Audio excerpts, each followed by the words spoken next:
Okay, in this experiment, we are going to make some yoghurt.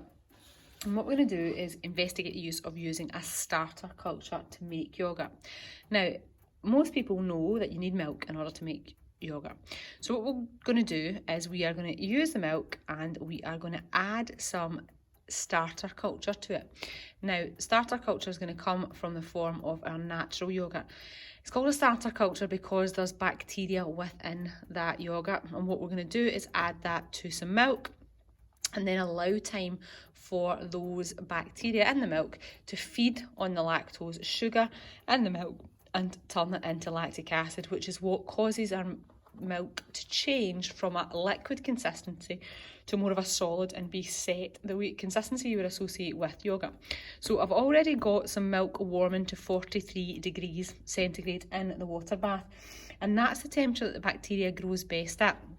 So in the water bath, I've got 100 ml of milk and it's been heating to 43 degrees. Now what I'm going to do is I'm going to add that to a plastic tub, yoghurt tub.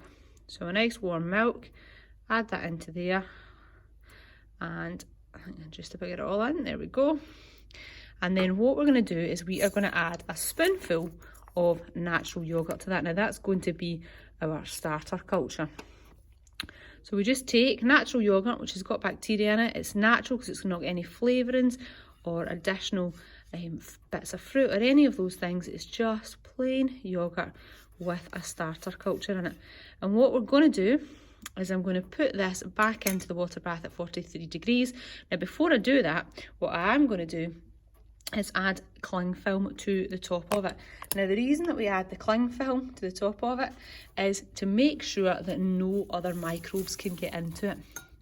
So what we do is use the cling film to seal the top, making sure that no other microbes can get in there. And what we're going to do is put that back into the water bath for several hours, because we have to give time for the bacteria to feed on the lactose sugar in the milk and produce lactic acid, because that's the substance that's going to change the consistency of the milk from a liquid to more solid. Like it's what we would say when we would describe it as the milk setting.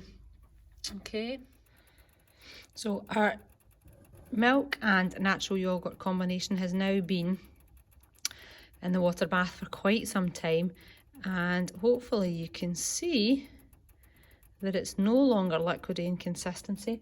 It's actually quite solid. I'll just give it a wee quick start with a spoon so to show you that in a little bit more detail. So it's very thick. It's no longer milk-like.